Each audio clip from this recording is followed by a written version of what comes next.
और खबरों की शुरुआत करेंगे इस वक्त की अहम खबर के साथ। हिमाचल विधानसभा में बजट सत्र के पहले दिन विधायक निधि के मामले में जमकर हंगामा देखने में आया।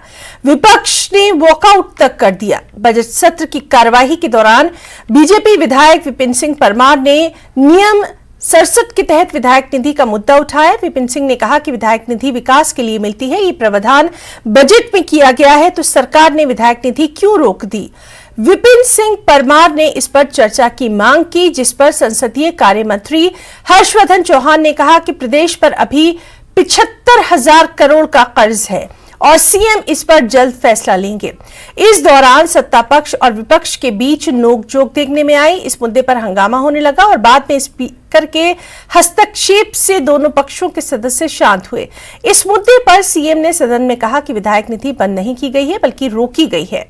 प्रदेश पर 75,000 करोड़ का कर्ज है। संस्थानों को चलाने के लिए 5,000 करोड़ की जरूरत है और ऐसी परिस्थितियों में विधायक निधि रोकनी पड़ी। आर्थिक स्थिति ठीक न होने पर विधायक निधि की किस्त दी जाएगी। इस पर नेता प्रतिपक्ष ने सरकार पर फिजूल खर्ची का आरोप लगाया। इस दौरान विपक्ष सीएम के जवाब से संतुष्ट नहीं हुआ और फिर विपक्ष ने सदन से वॉकआउट कर दिया।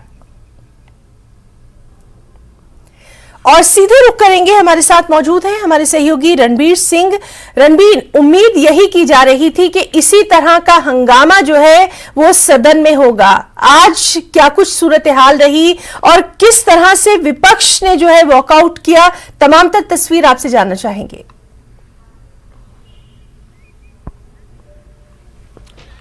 जी हाँ हिना, देखिए जिस तरह के कयास लगाए जा रहे थे वही हुआ सदन के भीतर और शोरगुल देखने को मिला। सत्ता पक्ष और विपक्ष के बीच खूब नोकझोंक देखने को मिली। नारेबाजी भी विपक्ष की तरफ से खूब हुई।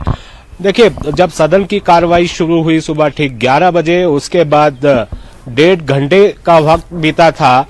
उस पर 1.5 घंटे का वक्त बीतने के बाद ही विपक्ष ने जो है नारेबाजी करते हुए वहां पर वॉकआउट कर दिया। जिस तरह से मुख्यमंत्री ने जवाब दे दिया था, जो नियम 67 के तहत जो काम रोको प्रस्ताव लाया गया था विपक्ष की तरफ से, राज्य सरकार ने ये कहकर उसे मानने से इनकार कर दिया कि ये जो नियम है ये किसी संस्था को लेकर नहीं लाया जाता। कोई बड़ा मुद्दा हो या कोई आपदा जैसी स्थिति हो, उसी के तहत जो है इसको लाया जा सकता है और जो बाकी विधायकों से संबंधित जो मुद्दे हैं वो जो है वो विधानसभा के चैम्बर में भी उठाए जा सकते हैं। तो इस पर दोनों पक्षों में जो है खूब गहमा-गहमी हुई और फिर विपक्ष ने जो है वॉकआउट कर दिया। वॉकआउट करने के बाद आज की जो कार्रवाई थी, वॉकआउट करने के बाद विपक्ष सदन में नहीं लौटा। तो कुल मिलाकर यहाँ पर हमने देखा कि जो प्रश्नकाल होना था वो इसी हंगामे और शोरगुल की भेंट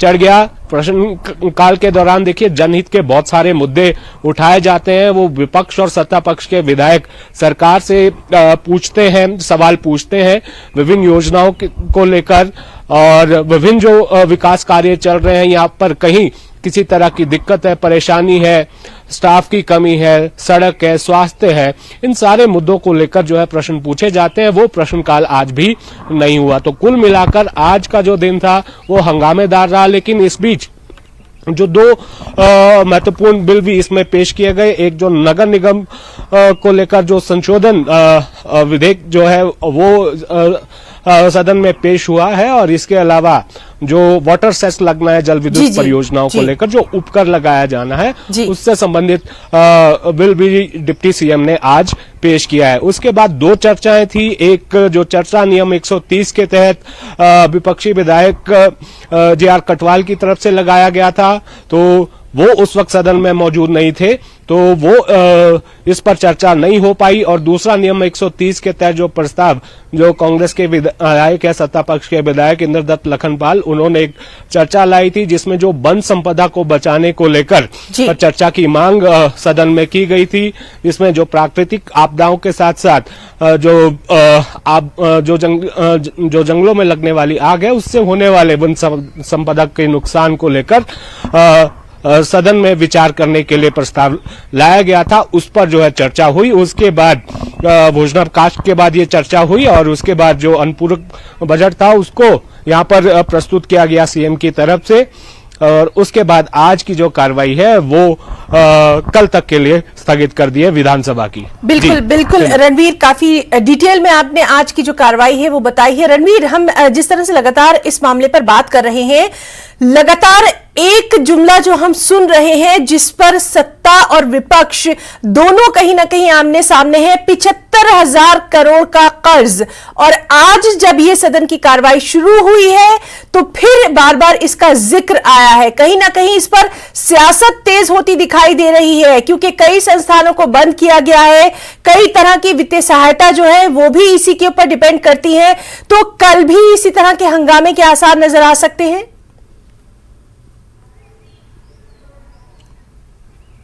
जी हाँ, बिल्कुल, निश्चित तौर पर यह हंगामा जो है जिस तरह से आगाज हुआ है, शायद अंत भी इसी तरह का होगा। जिस तरह से भाजपा ने तैयारी की है और लगातार जो भाजपा का विधायक दल है वो बैठकें कर रहा है, रणनीति बना रहा है सरकार को घेरने की, तो राज्य सरकार भी जवाब देने में पीछे नहीं है। आज भी हमने देखा कि कर्ज के मुद्दे पर दोनों पक्षों से जो है खूब सियासी तीर चले हैं। जब मुख्यमंत्री ने ये सदन में ये कहा, जब विधायक निधि को लेकर वो जवाब दे रहे थे, उन्होंने जैसे ही ये कहा कि विधायक निधि की जो किस्त है वो इसलिए रोकनी पड़ी क्योंकि प्रदेश पर 75,000 करोड़ का कर्ज है, 11,000 करोड़ के करीब की जो एरियर और डीए है, जो लायबिलिटी है वो कर्मचारियों को दी जानी है। और अगर ये सारे संस्थान जो राज्य सरकार ने पूर्व सरकार ने खोले थे, अगर इनको जारी रखना है तो करीब 5,000 करोड़ का खर्च जो है वो आएगा। तो ऐसे में यहाँ पर पूर्व मुख्यमंत्री की तरफ से ये कहा गया, जो नेता प्रतिपक्ष हैं अभी सदन में जयराम ठाकुर, उन्होंने कहा कि ये जो है उन्हें भी विरासत में ये कर्ज मिला था, उनकी जब कांग्रेस की सरकार थी उस वक्त भी कर्ज लिया गया था।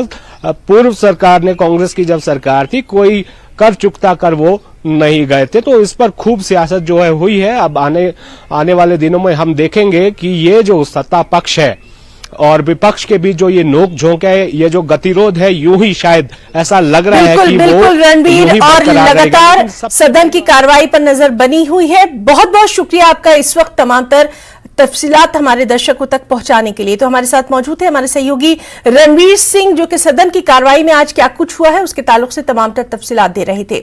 एक और अहम खबर, वॉकआउट को लेकर नेता प्रतिपक्ष जयराम ठाकुर से खास बातचीत की हमारे संवाददाता राजेंद्र शर्मा ने, और इस बातचीत में उन्होंने क्या कुछ कहा है आपको दिखाते हैं।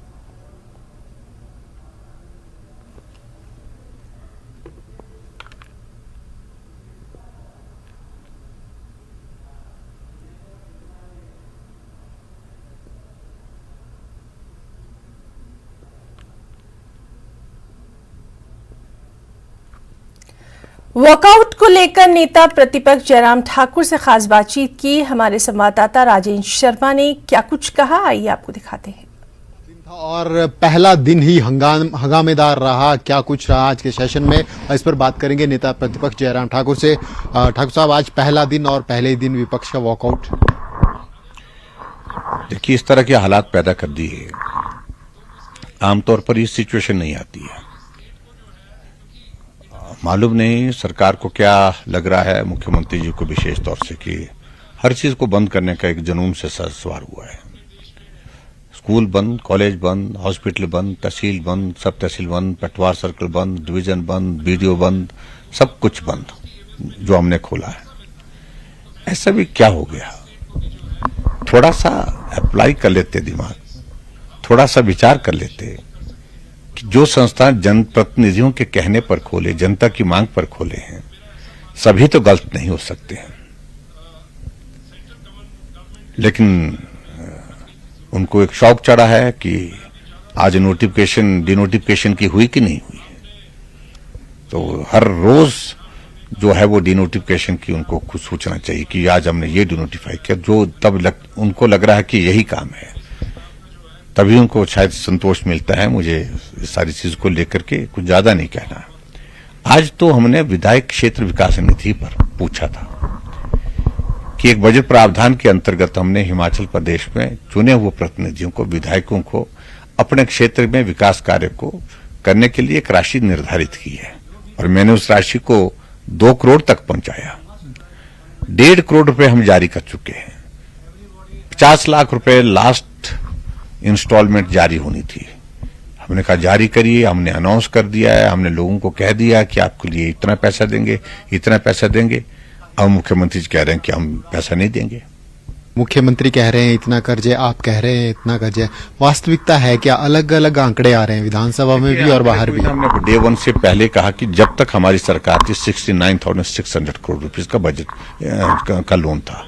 75,000 का भी नहीं था, 81,000 का भी नहीं था, 91,000 का भी नहीं था, 95,000 का भी नहीं। क्योंकि ये चार आंकड़े में जिनको जिक्र कर रहा हूं ये मुख्यमंत्री की ओर से आ रहे हैं। 75,000 कभी कहते हैं, कभी 81,000 कहते हैं, कभी 91,000 कहते हैं और कभी 95,000 कहते हैं। तो क्लैरिटी नहीं है, कंफ्यूजन तो वहां है। हम डे वन से बड़े क्लियर है, हमने पहले दिन से कहा है।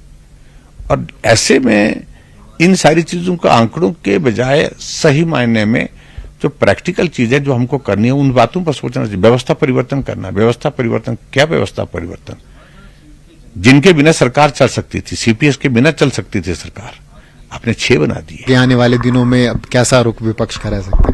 देखिए हमारे रुख में कोई बड़ा परिवर्तन नहीं होगा। हमारा रुख बड़ा साफ और स्पष्ट है, क्योंकि हिमाचल प्रदेश में जिस तरह से जन विरोधी निर्णय कर रही है सरकार, तो स्वाभाविक रूप से हम उनके मतलब सहयोग देने के लिए खड़े नहीं हो सकते। नेता प्रतिपक्ष जयराम ठाकुर इस वक्त हमारे साथ हैं और वीडियो जर्नलिस्ट दीपक के साथ राजेंद्र शर्मा, न्यूज 18 हिमाचल। बजट सत्र के पहले दिन जल उपकर विधेयक 2023 सदन में पेश किया गया। डिप्टी सीएम मुकेश अग्निहोत्री ने जल विद्युत परियोजनाओं पर वाटर सेस लगाने के लिए ये विधेयक पेश किया। विधेयक पेश करते हुए डिप्टी सीएम ने कहा कि राज्य की नदियों से आय हो सकती है। पड़ोसी राज्य उत्तराखंड ने ऐसा कर लगा रखा है, जिसे अदालत ने भी सही ठहराया है। इस उपकर को लगाने से प्रदेश को करीब 4,000 करोड़ की आय होगी और इससे जनता पर भी कोई बोझ नहीं पड़ेगा। पानी जो है ये स्टेट का सब्जेक्ट है, तो राज्य ने अपनी वित्तीय स्थिति को देखते हुए, जैसा कि आपको मालूम है कि इस समय 75,000 करोड़ रुपए के कर्ज के नीचे हैं और वित्तीय विषमताएं हैं प्रदेश में और बहुत देनदारियां भी सरकार के समक्ष खड़ी हुई हैं। ऐसे में नई सरकार बनने पे एक फैसला लिया गया था कि हम रिसोर्स जनरेशन करेंगे। तो हमने as a department water cess propose किया है, क्योंकि ये जो है उत्तराखंड की सरकार ने भी लगा रखा है, J&K की सरकार ने भी लगा रखा है और वहाँ पे ये कोर्ट्स में चैलेंज वगैरह होने के बाद जो है इसको सही पाया गया। तो उसी तर्ज पे हमने भी 5% की दर से जो है ये प्रपोज किया है और करीब 4,000 करोड़ रुपए की आय हमने इससे प्रपोज की है। और पहले हमने इसके लिए ऑर्डिनेंस लाए थे और क्योंकि विधानसभा सेशन में नहीं था, तो अब जैसे ही विधानसभा आई तो हम उसको रिप्लेस कर रहे हैं, बाकायदा का कानून बनाने जा रहे हैं। तो आज हमने इसको पेश किया है और लगभग हिमाचल प्रदेश 11,000 मेगावाट बिजली पैदा करता है और 200 के आसपास पनबिजली परियोजनाएं काम करती है। ये उन पे लगाया जाएगा, जो कंपनियां जो हैं उन कंपनीज वर्क कर रही हैं उन पे ये एसएस प्रपोज किया जा रहा है। और आज बजट सत्र की कार्रवाई की शुरुआत में स्पीकर ने सदस्यों को नियम के दायरे में रहकर बोलने का आग्रह किया और सदन की कार्रवाई सुचारू रूप से चलाने के लिए सहयोग मांगा। इसके बाद सीएम ने सदन में मंत्री परिषद का परिचय करवाया और पूर्व विधायक मनसाराम के निधन पर शोकोद्गार प्रस्तुत किया गया। सीएम ने मनसाराम के कार्यों की सदन में सराहना की और उन्हें अपनी श्रद्धांजलि दी। नेता प्रतिपक्ष जयराम ठाकुर ने भी मनसाराम को श्रद्धांजलि दी। सदन में दिवंगत आत्मा की शांति के लिए मौन भी रखा गया। आज बजट सेशन में हिस्सा लेने के लिए सीएम सुखविंदर सिंह सुक्खू अपनी पुरानी ऑल्टो कार पे विधानसभा पहुंचे, जहां सीएम को गार्ड ऑफ ऑनर पेश किया गया और उसके बाद सीएम ने सत्र के पहले दिन की कार्रवाई में हिस्सा लिया। बता दें कि वो पहले भी कार्रवाई में हिस्सा लेने के लिए अपनी ही ऑल्टो कार से विधानसभा आते रहे हैं। और अपना हिमाचल में इस वक्त की अहम खबर आपको दे दें। नगर निगम शिमला को लेकर अध्यादेश पेश किया गया है। बजट सत्र के पहले दिन अध्यादेश पेश किया गया। अध्यादेश में वार्डों की संख्या 34 करने का प्रावधान है और पूर्व सरकार के वार्ड बढ़ाने के फैसले को यहां पलटा गया है। 41 से कम करके इनकी संख्या 34 की गई है। तो एक और अहम खबर, एक और फैसले को पलटा गया है। पूर्व सरकार के नगर निगम शिमला को लेकर अध्यादेश पेश किया गया है। सीधे रुख करेंगे हमारे साथी राजेंद्र शर्मा का। राजेंद्र, एक और पूर्व सरकार के फैसले को यहां पर बदला गया है, 41 से कम करके 34 किया गया है वार्डों की संख्या। आपसे तफसीलात चाहेंगे। अब दरअसल 23 जनवरी 2023 को प्रदेश सरकार ने, वर्तमान प्रदेश सरकार ने इस फैसले को पलटा था और एक अध्यादेश जारी किया था। उसी अध्यादेश को अब विधानसभा में पेश किया गया आज और उसके अनुसार जो वार्डों की संख्या है वो 41 से घटाकर अब 34 रहेगी। दरअसल जो नियम थे उनके अनुसार ये कहा गया है कि किसी भी वार्ड में जो वर्तमान संख्या है वो 5000 से अधिक ना हो। तो ऐसे में शिमला अगर नगर निगम क्षेत्र की हम बात करें तो इसमें 53,953 के करीब मतदाता हैं और उस हिसाब से अगर देखें तो 34 वार्डों में करीब 4,983 के करीब मतदाता आते हैं और प्रदेश सरकार ने ये कहा है कि ये उपयुक्त संख्या है शिमला नगर निगम की जनसंख्या को लेकर और ऐसे में 34 वार्ड ही होने चाहिए। वहीं लगातार इसको लेकर जो कयास लगाए जा रहे थे, जब से नगर निगम शिमला का टेन्योर खत्म हुआ था उसके बाद प्रशासक बिठाया गया था पूर्व की सरकार के द्वारा और कोर्ट में कुछ लोग गए थे, पूर्व पार्षद गए थे और हाई कोर्ट में ये मामला लगा, उसके बाद सुप्रीम कोर्ट तक ये मामला पहुंचा। लेकिन अब दोबारा से सुक्खू सरकार ने ये प्रोसेस शुरू की और अब लग रहा है कि जल्द ही नगर निगम चुनावों की घोषणा भी हो सकती है। आज जो अध्यादेश पेश किया है उसके अनुसार अब ये साफ लग रहा है कि 34 वार्डों पर चुनाव होंगे और जो वार्डों का पुनर्सीमांकन है उसको लेकर जल्द ही फैसला हो सकता है और ऐसे में अब नए समीकरण जो है तो वो नगर निगम शिमला में बिल्कुल राजेंद्र, तो इस पर भी सियासत गरमानी तय है और क्या कुछ रिएक्शंस आएगा उस पर भी लगातार नजर बनी रहेगी। राजेंद्र, आप हमारे साथ बने रहिए। एक और अहम खबर से हम अपने दर्शकों को रूबरू करवा दें और उस पर भी आपसे हम डिटेल चाहेंगे। तो अहम खबर एक और दर्शकों आपको दे दें, शिमला से ये बड़ी खबर है जहां सर्किट हाउस में बीजेपी की बैठक शुरू हो गई है। नगर निगम चुनाव को लेकर ही ये बैठक हो रही है। नेता प्रतिपक्ष और बीजेपी प्रदेश अध्यक्ष इस बैठक में मौजूद हैं। बीजेपी प्रदेश प्रभारी और सह प्रभारी भी इस अहम बैठक में मौजूद हैं। सीधे रुख करेंगे अपने सहयोगी राजेंद्र शर्मा का। राजेंद्र, इस खबर पर भी आपसे तफसीलात चाहेंगे। जी, बड़ी खबर यही है कि कयास जो लगाए जा रहे हैं यही है कि जल्द ही नगर निगम शिमला के चुनावों की घोषणा हो सकती है। इसको लेकर अधिसूचना जारी हो सकती है। ऐसे में भाजपा की तरफ से तैयारियां पूरी कर दी गई हैं, शुरू कर दी गई हैं। आज महत्वपूर्ण बैठक यहाँ मैं मौजूद हूँ सर्किट हाउस पर शिमला में, विली पार्क में। यहाँ पर बैठक चली है, कुछ देर पहले ही ये बैठक शुरू हुई है। लेकिन बड़ी बात यह है, बड़ी खबर यह है कि शिमला से लगातार विधानसभा का चुनाव जीतने वाले पूर्व कैबिनेट मंत्री सुरेश भारद्वाज अभी तक बैठक में नहीं पहुंचे हैं। शिमला नगर निगम चुनावों में शिमला नगर निगम में सुरेश भारद्वाज का अपना रुतबा है, लेकिन इस महत्वपूर्ण बैठक में सुरेश भारद्वाज का नहीं पहुंचना बड़े सवाल खड़े करता है। किन कारणों से वो बैठक में नहीं पहुंचे हैं इसका हालांकि अभी तक स्पष्टीकरण नहीं आया है।